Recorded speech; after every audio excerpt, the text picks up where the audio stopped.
Paula, Kylie Atwood joins us now from our Washington bureau. Kylie, what else did Atwood say about the chemical attack? She did not seem to want to get into details about what specific evidence the State Department has. Yes, she didn't give us much evidence, but it is new that the State Department is now saying on behalf of the U.S. government that it was the Assad regime that is responsible for the chemical weapons attack earlier this week, which killed dozens of people in Syria. And though she didn't get into the details, she said there's a very high level of confidence in the U.S. assessment, which was a change from previously when the U.S. said that there was a chemical weapons attack, but they were not necessarily yet blaming the Assad regime. Now they are. Now, U.S. Ambassador to the UN, Nikki Haley, met with the Security Council today discussing Syria. What did she say? So Nikki Haley was there. This was a meeting that actually the Russians called for by the UN Security Council, saying that they want to avert the possibility of an escalating tensions that could lead to war. And Nikki Haley came out very dramatically against the Russians, saying that no one is buying their lies and cover-ups, because the Russians have said that chemical weapons were not used in Syria. And Haley saying that is completely false. The Russians would know, because they are the primary backers of the Assad regime.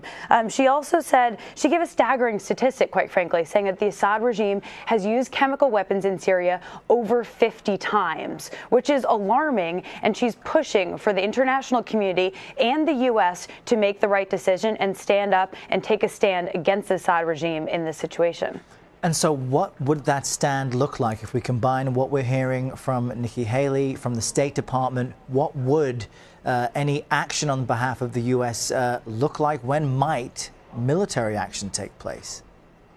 Yeah, so that's the question that we've been wondering all week. We've been waiting to see if Trump is indeed going to follow through and back DOD to allow them to go in for a targeted military strike in Syria. This morning, Haley said that no one is going to rush Trump into this. He is taking a very deliberative thought process and looking at all the material he has before him, deciding if the U.S. has enough evidence to go ahead and carry out this military strike. And she also said that if you rush decisions, you make a mistake. And the U.S. wants to avoid, quite frankly, a strike that they shouldn't have gone through with, but also a strike that could further escalate the tensions in the region. We now have Russia and Syria pledging to retaliate if the U.S. carries out a limited military strike. And there's also the fact that the OPCW is sending in a fact-finding mission tomorrow. They'll be on the ground for a few days. And so while that doesn't necessarily count out the possibility of a military strike by the U.S.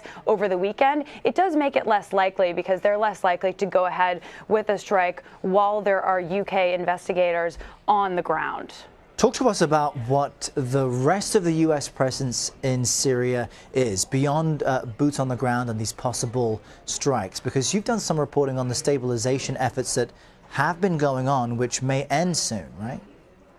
You're exactly right. So we've got 1 week before some of the U.S.-led stabilization efforts in Syria could come to a screeching halt, and the State Department is really worried about that.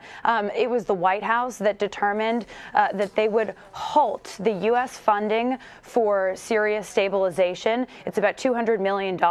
That decision came 2 weeks ago. So now there are certain projects that are running out of money. And just to, let people understand what we're talking about here, these are efforts led by the U.S. to stabilize areas. So it's demining, it's getting water running, it's getting the lights on so that these families can come home and have at least the basics that they need to restart their lives. Now, I've talked to State Department officials, though, who have said that they are hopeful that they're going to get some funding from the de-ISIS coalition. That's other countries who are also fighting ISIS to basically front the bill here. Because the U.S. is pulling back, they want other countries to step up. They're going to have to get that money, though, before next Friday, if indeed these projects are going to carry on. And they're a big part of the U.S. efforts in Syria, because they really ferment the military gains that the U.S. has had against Syria in the country. So many important developments as it relates to the U.S. presence